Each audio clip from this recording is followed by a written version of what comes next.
Hoy hago eco a las palabras del doctor Martin Luther King cuando citó al profeta y dijo: pero que fluya el derecho y la justicia como arroyo inagotable. Vamos a orar.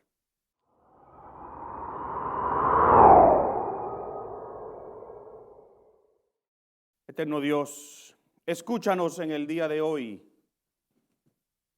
y toma esta tu palabra predicada y aplícala a nuestras vidas. En el nombre de Jesús. Amén. Nuestra nación está dividida, tan dividida que está rota. La injusticia social ha dividido nuestra nación hasta romperla y hasta enfermarla. La injusticia judicial ha dividido nuestra nación hasta romperla y quizás ya está agonizando. Y la injusticia racial ha dividido nuestra nación hasta romperla. Y yo diría que quizás ella está muerta. Y por eso es que nos unimos al grito del doctor King cuando citó al profeta Amós y pidió que la justicia y el derecho corrieran como ríos inagotables. Los sucesos que hemos presenciado y vivido recientemente en nuestra nación nos conmueven el ser. Yo creo que es imposible no tener una reacción emocional, espiritual, quizás hasta de las entrañas, cuando vemos lo que sucedió en Minneapolis con este señor George Floyd, donde un policía en un supuesto acto de arresto pone sus rodillas sobre el pescuezo de este hombre por 8 minutos y 46 segundos. Y no escuchando los gritos desesperados de George Floyd pidiendo por su mamá y diciendo que no podía respirar, este policía lo mata. Es imposible no tener una reacción frente a los motines y las demostraciones supuestamente de justicia y crímenes cometidos supuestamente en protesta y en acción en contra de esta acción policial. Nuestros vecindarios han sido quemados, nuestros pueblos destruidos por aquellos que en nombre de la justicia han optado por la misma violencia y el mismo abuso de poder del cual están protestando. No hay nada más poderoso y más violento que una turba fuera de control. Es imposible no tener una opinión sobre los sucesos recientes en Atlanta, donde otra vez un hombre de color toma una decisión incomprensible de resistir arresto y de huir de la policía y después de apuntar un arma hacia ellos y así recibir 2 balazos que le quitan la vida.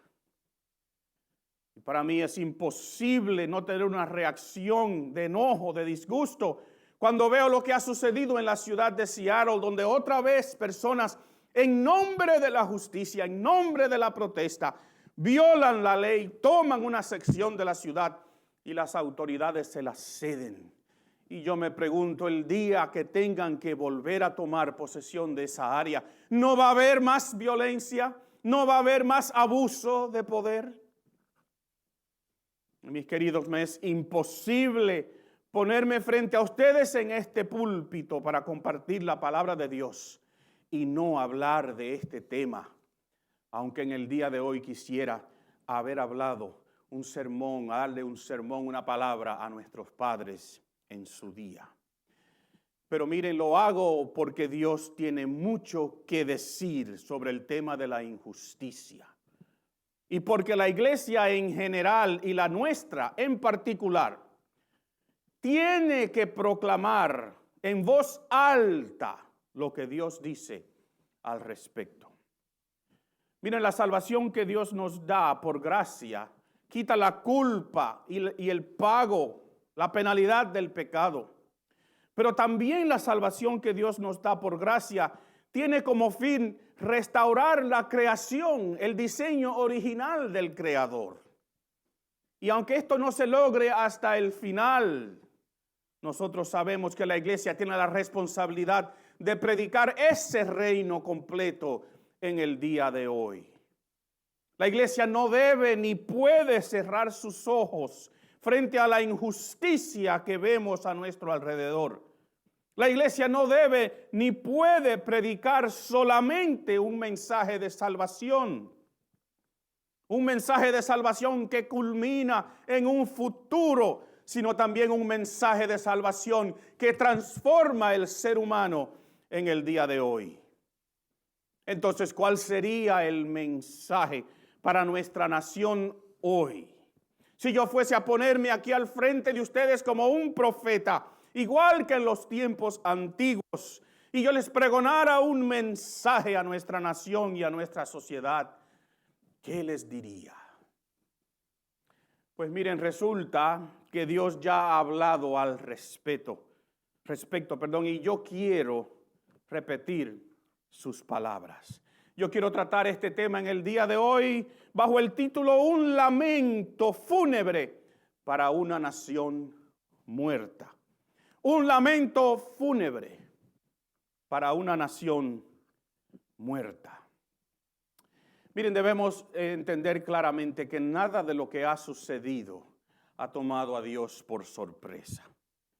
Y que el corazón del ser humano está corrompido desde el Edén. Y que la injusticia está en el mundo desde que Adán y Eva pecaron.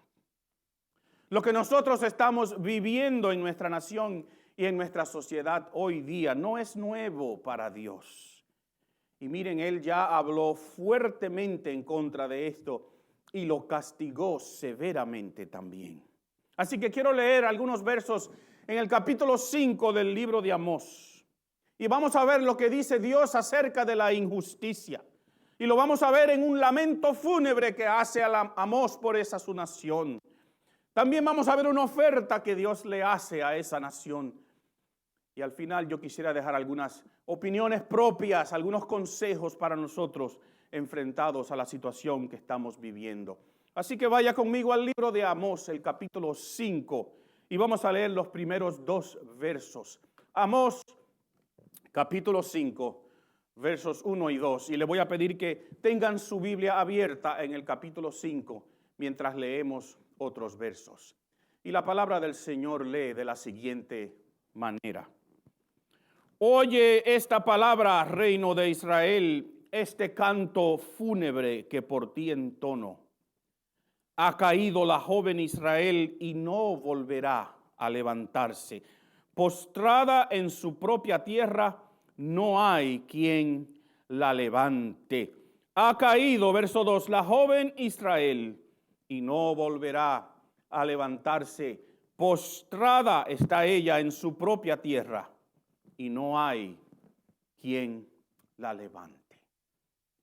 Quiero compartir 2 ideas con ustedes en este día. Primero, hay un canto fúnebre aquí, un lamento fúnebre, una lamentación, como dice en la Reina Valera, se canta y se escucha sobre el pueblo de Israel, una nación que está muerta. Esta joven, esta virgen, como se describe aquí, esta nación, ya no va a poder levantarse. Y yo me pregunto, y usted quizás se pregunta, ¿y qué es lo que causó esa muerte? Pues miren, el profeta Amós era contemporáneo de Isaías y predicó en el reino del norte en Israel en tiempos del rey Jeroboam, vamos a decir como en el año 780 y adelante antes de Cristo. A la nación de Israel en el norte le quedaban solamente 60 años de vida. En el año 722 iba a ser destruida y poseída por los asirios. Pero ya su muerte se había declarado. Y por eso el profeta se lamenta, por eso un canto fúnebre. ¿Pero de qué murió la nación? Pues el libro entero te da la respuesta, pero como no podemos tratarlo completamente en el día de hoy, yo quiero resumir esta declaración de muerte, si queremos decirlo así. Primero, nosotros sabemos claramente que lo que condenó a la nación de Israel en el norte y a la de Judá en el sur fue su desobediencia y que se apartaron de la ley de Dios. También sabemos, miren, que al final de cualquier declaración de difunción, cualquier declaración de muerte, Cuando el ser humano muere, un médico escribe, murió por esta razón u otra. Y nosotros sabemos que la paga del pecado es muerte. Pero el pecado se manifiesta en muchas maneras en la vida del ser humano. Igual que en el ser humano físicamente, la disfunción, la muerte es la misma. El cerebro deja de funcionar, el corazón deja de latir, no hay más respiración. Pero la causa de esa muerte puede ser muchas diferentes. El cáncer, diabetes, efectos del COVID-19, alta presión, etc. La persona muere, pero puede que hayan diferentes razones. Entonces, en el día de hoy yo quiero enfatizar que en la declaración de muerte del pueblo de Israel, Dios dice la razón por la cual muere. Y es porque mostró una cruel falta de injusticia en su trato los unos con los otros. Sí, su pecado fue desobediencia y se apartó de la ley, pero eso se manifestó en la nación de Israel. Los síntomas de esa enfermedad fueron síntomas de injusticia en el trato los unos con los otros. ¿Y qué es lo que dice Dios al respecto entonces? Pues mire, en Amós capítulo 5, verso 7, Dios dice: ustedes convierten el derecho en amargura y echan por tierra la justicia. En el verso 10, Amós dice: ustedes odian al que defiende la justicia en el tribunal y detestan al que dice la verdad. En el versículo 11, Amós dice: por eso, como pisotean al desvalido y le imponen tributo de grano, no vivirán en las casas de piedra que han construido, ni beberán del vino de los selectos viñedos que han plantado. Y no hay mucho tiempo para ir en detalles, pero solamente considere que en ese tiempo tener una casa de piedra, una casa no de madera, no de paja, no de barro como todas las otras, quería decir que hay alguien en la sociedad que está bien alto en contraste con otro que su condición económica es pobre. En el versículo 12 del capítulo 5, Amós dice: yo sé cuán numerosos son sus delitos, cuán grandes sus pecados. Ustedes oprimen al justo, exigen soborno y en los tribunales atropellan al necesitado. Y yo les diría que esa declaración de síntomas de muerte se puede hacer en contra de esta nación en el día de hoy. Esta nación está dividida hasta estar rota. Y yo diría que está dividida hasta estar muerta. Y por eso consideren algo en el día de hoy. Cuando algo está roto, necesita que alguien lo arregle. Si algo está roto, hay que arreglarlo. Pero si algo está muerto, necesita vida. Entonces, si reflexionamos cuidadosamente sobre el estado de nuestra nación, yo creo que llegaríamos a la conclusión de que está muerta moral y espiritualmente. Ya no es que está rota y necesita arreglo, es que está muerta y lo que necesita es vida. Los síntomas que manifiestan los Estados Unidos de América son la injusticia y el abuso de poder. Entonces, ¿cuál es el verdadero problema aquí? Yo creo que como creyentes nosotros tenemos que entender bien claramente cuál es el problema del pecador y que este problema no se resuelve meramente con arreglos, con protestas, con reformas, con manifestaciones y mucho menos con motines y alborotos que violan la ley. El pecado solo se resuelve con la transformación que obra el Espíritu Santo en la vida de una persona que es salva. Entonces, por eso escuchemos la segunda cosa que Dios le dice a esta nación muerta y que nos dice a nosotros en el día de hoy también, porque aquí hay una oferta de vida. 3 veces en el capítulo 5, Dios le va a decir a la nación de Israel: te ofrezco vida, estás muerta, te ofrezco vida. Miren conmigo en el versículo 4 del capítulo 5, así dice el Señor al reino de Israel: búsquenme y vivirán. El verso 5 les advierte a no buscar en otros sitios. Y luego vamos a ver que le dice, busquen aquel que hizo las estrellas, las constelaciones, los cielos, busquen a ese, su nombre es Jehová. En el versículo 6, Dios vuelve y dice, busquen al Señor y vivirán. Y en el versículo 14 dice, busquen el bien y no el mal y vivirán. Y así estará con ustedes el Señor Dios Todopoderoso, tal como ustedes lo afirman. En el verso 15, Dios hace su último llamado y le dice al pueblo, odien el mal y amen el bien, hagan que impere la justicia en los tribunales. Tal vez así el Señor, el Dios Todopoderoso, tenga misericordia o compasión del remanente de José. Y esta oferta de vida viene con un fuerte regaño y con una fuerte advertencia. En los versos 21 en adelante, Dios dice, yo aborrezco sus fiestas religiosas, no me agradan sus cultos solemnes, aunque me traigan holocaustos y ofrendas de cereal, no los aceptaré, ni prestaré atención a los sacrificios de comunión de novillos cebados. Aleja de mí el bullicio de tus canciones, no quiero oír la música de tus cítaras. Y al contrario, Dios le pide otra cosa al pueblo y le dice, pero que fluya el derecho como las aguas y la justicia como un arroyo inagotable. La nación muerta de Israel necesitaba la vida que solamente Dios podía devolverle.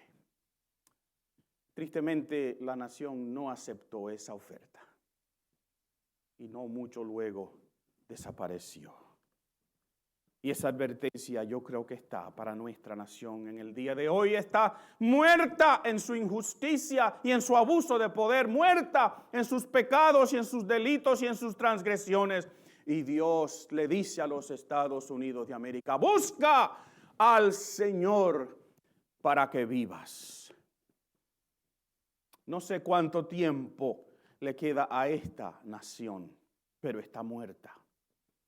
Ya no es un asunto de estar rota y que necesite arreglo, es que ha muerto y solo el mensaje transformador del poder del Evangelio puede salvar a sus habitantes.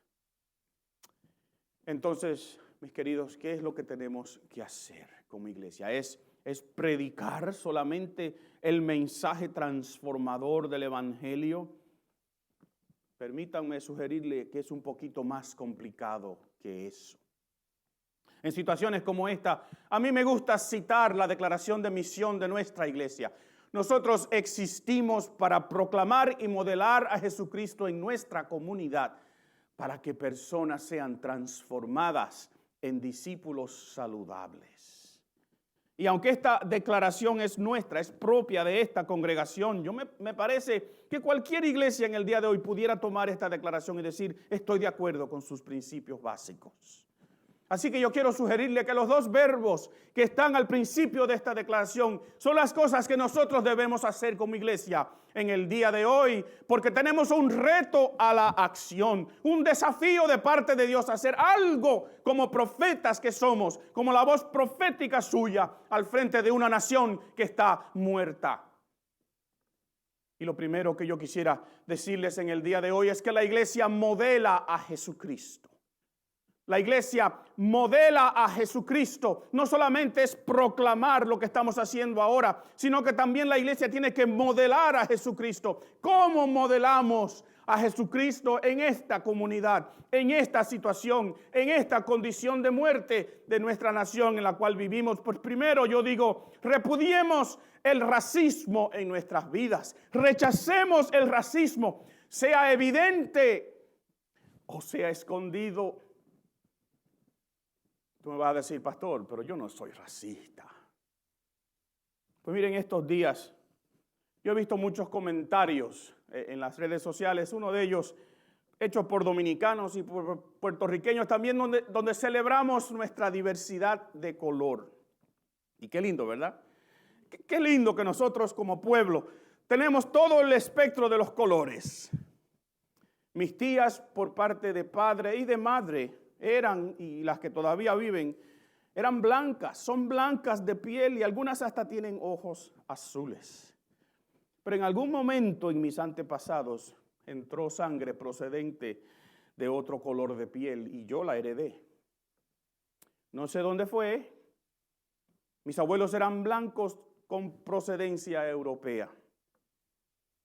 Y aunque celebro mi color y celebro la diversidad de colores en nuestro pueblo, yo no me considero negro. Yo tuve una conversación con mi hija que me incomodó un poco porque ella me insistió que yo estaba rechazando mis raíces y yo discutía que no.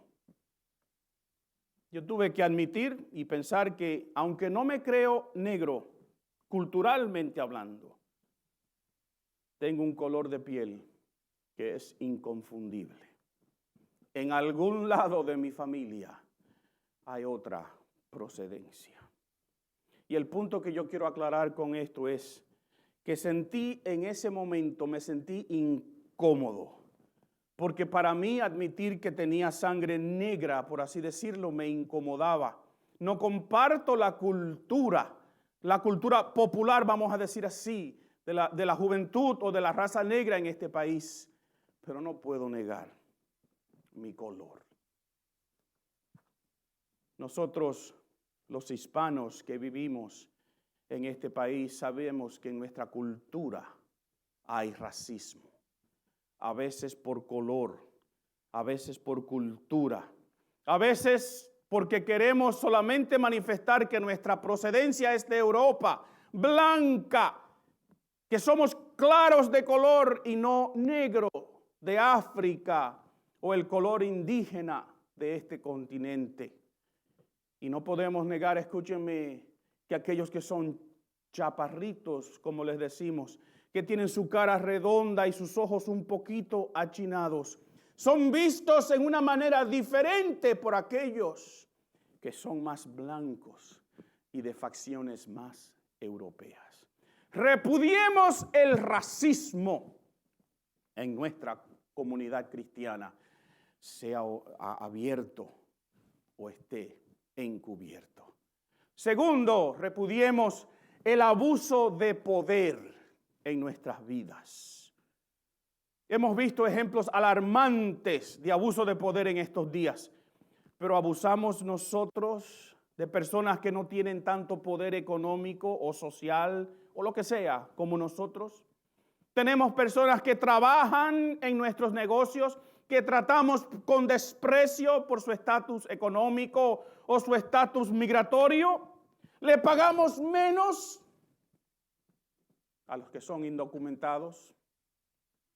Repudiemos el abuso de poder y repudiemos la injusticia en nuestras vidas. Miren, como nos gusta esquivar la justicia a veces. Nos gusta evadir impuestos o mentir para lograr algún beneficio del gobierno.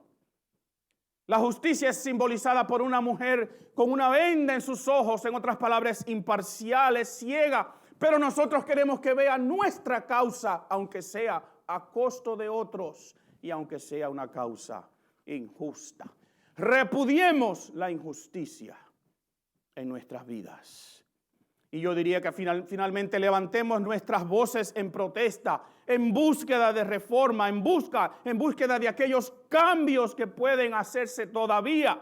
No son la respuesta al problema del corazón del ser humano, pero tenemos una responsabilidad de mejorar la sociedad en la cual vivimos. Participemos proactivamente en las discusiones que se están teniendo en nuestros centros de gobierno en el día de hoy. En vez de rechazarlo o de comentar en Facebook, ponte en las líneas de al frente y di yo quiero participar en las decisiones que se tienen que tomar en el día de hoy. En mi familia hay policías. No es una conversación fácil a veces decirle, yo creo que hay que hacer reformas en la manera en que tú haces las cosas. Pero tengo que ponerme al frente y tener esas conversaciones difíciles como sean. Miren, Amós le cantó una canción, un lamento fúnebre a una nación muerta. Pero Dios en su amor y en su misericordia, aún estando muerta, le ofreció vida. Igual que te ofrece vida a ti hoy, pecador, igual que en un momento dado la Biblia dice en el Romanos 5:8 que Dios muestra su amor para con nosotros en que siendo aún pecadores, Cristo murió por nosotros. Nosotros tenemos que ser como Amós también, dentro de nuestro contexto, y proclamar el mensaje de justicia del evangelio de salvación.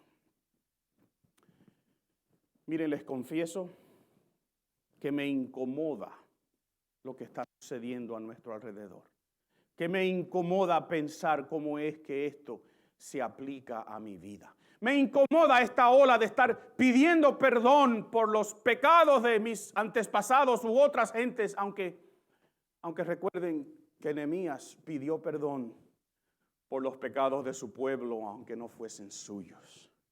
Me incomoda que algunas personas tienen en contra de otros que sus tatarabuelos tenían esclavos. Y ahora, ¿qué culpa tengo yo de eso? Me incomoda. Y les confieso que no sé qué hacer. No tengo respuestas fáciles, simples, para darles en el día de hoy. Pero todos podemos analizar nuestras vidas.